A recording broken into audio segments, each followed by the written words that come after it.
नमस्कार। राजनीतिक खबरों के सबसे दिलचस्प ठिकाने में मैं रूपेश मिश्रा आप सभी का स्वागत करता हूं। राजस्थान की सियासत में सियासी विश्लेषकों का अनुमान कह रहा है कि अब जल्द ही कुछ बड़ा परिवर्तन होने वाला है। दरअसल ये इसलिए भी कहा जा रहा है क्योंकि हाल ही में जिस प्रकार से पंजाब कांग्रेस में जो सुलह का फॉर्मूला इजाद किया गया और जिस प्रकार से सिद्धू को पीसीसी चीफ की कमान सौंपी गई, उसके बाद से अब पायलट कैंप के जो नेता हैं उनके अंदर जो उम्मीदों का दीपक है वो अब तेज लौ के साथ जलने लगा है। दरअसल पायलट कैंप के नेताओं को अब यकीन हो गया है कि अब जल्द ही उनके जो सियासी जख्म थे उनका इलाज किया जाएगा। लेकिन उससे पहले जिस प्रकार से कल प्रदेश प्रभारी अजय माकन ने जो एक वरिष्ठ पत्रकार के ट्वीट को रिट्वीट करके जो सियासी बवंडर मचाया है, उसकी चर्चा सियासी गलियारों में बेहद तेजी से हो रही है। दरअसल कहा जा रहा है कि ऐसे क्या कारण रहे कि प्रदेश प्रभारी अजय माकन का हृदय परिवर्तन हो गया, क्योंकि कहा जा रहा था कि प्रदेश प्रभारी अजय माकन और मुख्यमंत्री गहलोत कैंप के बीच अच्छे ताल्लुकात हैं। लेकिन जिस प्रकार से कल अजय माकन ने जो रिट्वीट किया, उसके बाद से जो सवालों की फहरिस्त है वो लंबी हो गई और जो कयासों का बाजार है वो गर्म हो गया। लेकिन इन सब के बीच दिल्ली दरबार से एक बड़ी खबर है, वो ये है कि कहा जा रहा है कि जुलाई माह में ही मंत्रिमंडल विस्तार अब किया जाएगा, क्योंकि पंजाब का विवाद सुलझने के बाद अब राजस्थान आलाकमान के समक्ष भी एक बड़ी चुनौती है। और साल भर का वक्त बीत गया, लेकिन जो पायलट कैंप के जो सियासी जख्म है वो जस के तस बरकरार हैं और पायलट कैंप दिन और रातें गिन रहा है कि आखिर कब आलाकमान जो उनकी शिकायतें हैं उनका निवारण करेगा। नतीजतन कहा जा रहा है कि जो सियासी नियुक्तियां हैं वो धीरे धीरे चल रही हैं, लेकिन मूल रूप से जिन सियासी नियुक्तियों का इंतजार किया जा रहा है उसका पिटारा भी जल्द खोला जाएगा। और इसी के साथ साथ इस बात से बिल्कुल भी इंकार नहीं किया जा सकता है कि मंत्रिमंडल विस्तार की खबर कभी भी सामने आ जाए और या अगस्त माह के पहले सप्ताह में भी यह विस्तार अब संभव है, क्योंकि पायलट कैंप लगातार दिल्ली दरबार पर भी इस मामलात को लेकर मुखर रहा है कि जल्द से जल्द जो उनकी शिकायतें हैं उनका निवारण किया जाए।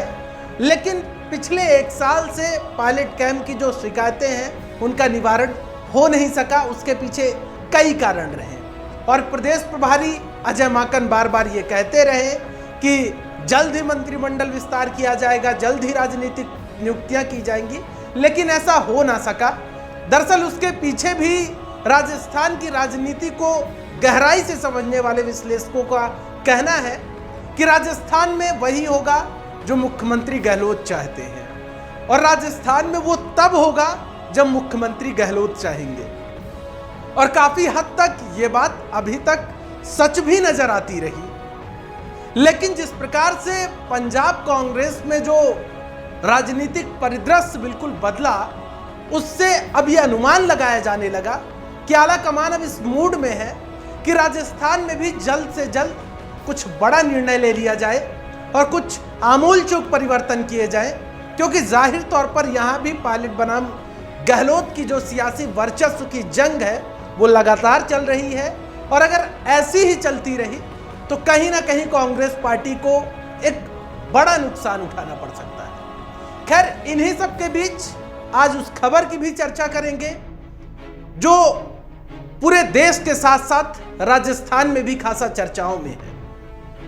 दरअसल जिस प्रकार से फोन टैपिंग का जिन्न जो राष्ट्रीय फलक पर निकलकर सामने आया है, पत्रकारों की, नेताओं की, जिस प्रकार से जासूसी का, फोन टैपिंग का जो प्रकरण सामने आया है, उसको लेकर दिल्ली से लेकर राजस्थान तक सियासत तल्ख रही। यह प्रकरण संसद भवन से लेकर सड़कों तक उठाया गया विपक्ष की ओर से। वहीं राजस्थान में भी प्रदेश कांग्रेस कमेटी के अध्यक्ष गोविंद सिंह डोटासरा ने प्रेस वार्ता की और केंद्र सरकार पर जमकर हमला बोला। उन्होंने कहा कि केंद्र सरकार जासूसी अभी से नहीं बल्कि बहुत पहले से कर रही है। क्या कुछ कहा गोविंद सिंह डोटासरा ने, और डोटासरा के आरोपों का उपनेता प्रतिपक्ष राजेंद्र राठौड़ ने कैसे पलटवार किया? दोनों विंडो में दोनों नेताओं के बयान सुनिए। तो इजरायली निगरानी सॉफ्टवेयर स्पाईवेयर पेगासस के द्वारा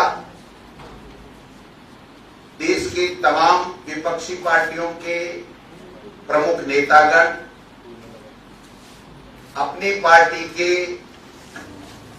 कई वरिष्ठ नेतागण, मंत्री, पत्रकार,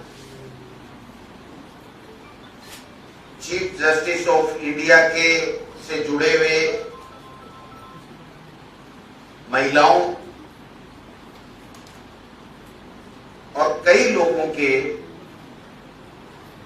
निगरानी करवा करके फोन के माध्यम से हैकिंग करके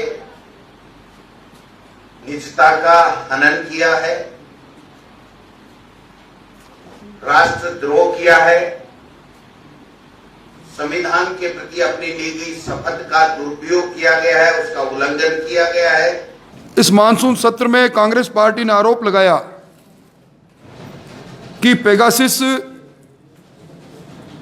और जो स्पाईवेयर सॉफ्टवेयर बना है, इसके माध्यम से भारत सरकार ने इसका इस्तेमाल किया है। ये एक तरह से एक और नए टूल किट का, जिस तरह पहले अंतर्राष्ट्रीय स्तर पर देश के प्रधानमंत्री जी की जो कीर्ति थी और जिस प्रकार गरीब कल्याण के काम इस देश में हो रहे थे, उन सब को लेकर कांग्रेस पार्टी बौखलाहट में थी और उन्होंने टूल किट के इस्तेमाल करके जिस प्रकार की छवि धूमिल करने की कोशिश की, ठीक उसी प्रकार का प्रयास ये हुआ। तो सुना आपने उपनेता प्रतिपक्ष राजेंद्र राठौड़, प्रदेश कांग्रेस कमेटी के अध्यक्ष गोविंद सिंह डोटासरा के बयान। आपको बता दें, बेहद संवेदनशील मामलात है और इस मामलात पर अब कहीं ना कहीं जो सियासी रार है वो ठनती जा रही है। बहरहाल केंद्र सरकार का कहना है कि ये एक एजेंडा के तहत संसद के मॉनसून सत्र से पहले इस प्रकार का प्रकरण उठाया जा रहा है, जबकि सरकार इस प्रकार का कोई कृत्य नहीं कर रही है, कोई टैपिंग नहीं करवा रही है। दोस्तों, कल फिर हाजिर होंगे सियासत की दिलचस्प खबर लेकर। तब तक के लिए नमस्कार।